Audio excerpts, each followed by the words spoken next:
गाजराचा हलवा करण्यासाठी लागणारं साहित्य: 1 किलो गाजर, 2 मोठे चमचे साजूक तूप, पाव लिटर दूध, पाव कप साखर, अर्धा चमचा वेलची पूड, आवडीप्रमाणे सुक्या मेव्याचे तुकडे।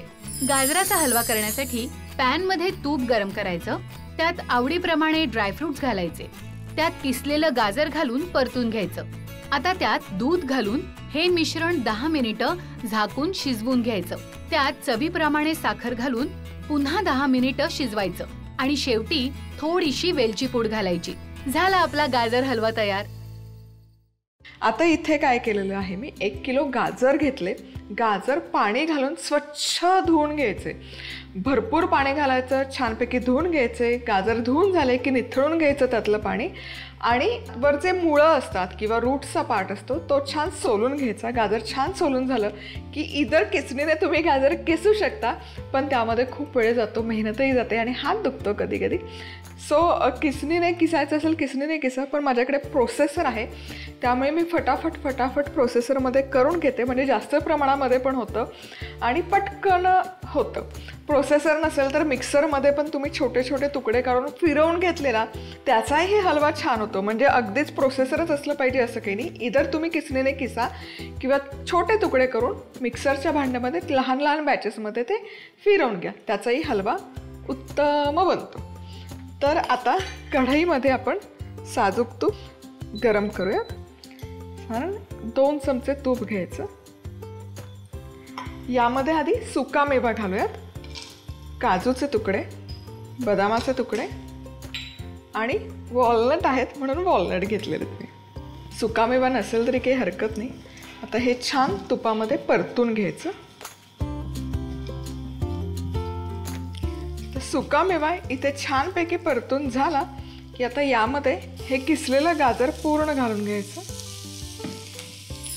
कढईचा अंदाज चुकला, सो इथे आता मी मोठ्या कढईमध्ये हा हलवा शिफ्ट केलेला आहे आणि एक 10 मिनिटं आहे ना झाकण न ठेवता फक्त तुपावरच हा हलवा किंवा हे गाजर छान परतून घ्यायचं। झाकण ठेवायची अजिबात गडबड करायची नाही।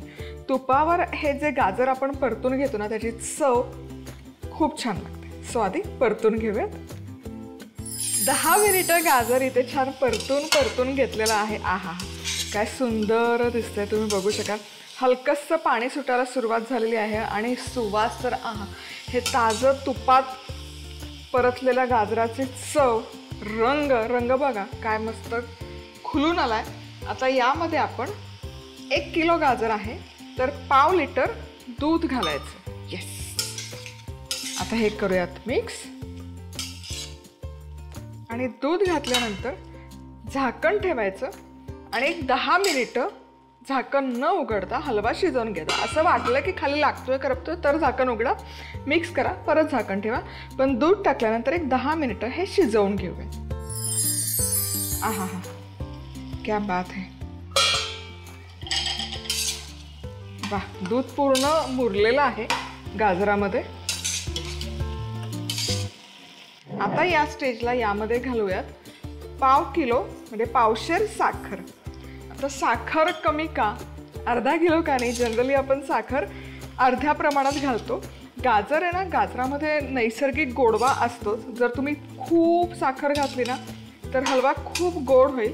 तरी पण तुम्हाला अगदी थोडं जास्त गोड आवडत असेल तर थोडी जास्त घाला, पण हे साखरेचं प्रमाण अगदी अचूक आहे। 1 किलो गाजराला पाव किलो साखर अगदी पुरेशी पडते। आता झाकण न ठेवता हे एकत्र आणखी 10 मिनिटं शिजवून द्यायचं। साखर घातली नाही इथे बघू शकाल गाजराचा रंग पुन्हा बदलतो आणि जो पांढरट किंवा पिवळट वाटतो तो हलका आता केशरी व्हायला पुन्हा सुरुवात होईल। हलवा इथे आपला बनवून तयार आहे। काय मस्त दिसतोय हे बघा, वाह, छान शिजला आहे, गाजर मस्त शिजलेला आहे, रंग छान चढलेला आहे। जसजसा शिजतो, सुरुवातीला दूध घातलं की डायल्यूट रंग होतो, पण जसजसा शिजतो साखर घातल्यानंतर त्याचा मूळ जो रंग आहे तो परत येतो। आता गॅस करूयात बंद, यामध्ये घालते वेलची पूड आणि आपला मस्त असा गाजरचा हलवा बनवून तयार आहे। हा हलवा फ्रीजमध्ये 8 ते 10 दिवस छान टिकतो। रूम टेम्परेचरवर 3-4 दिवस तरी छान राहतो, पण इतकं छान दिसतं की तो खाल्ला जातो, असा काही ठेवला तर डेफिनेटली नाही जात. तर पुन्हा भेटूयात अशाच मस्त रेसिपीसोबत. तोवर मस्त राहा, खुश राहा, आनंदी राहा आणि सगळ्यात महत्त्वाचं खात राहा.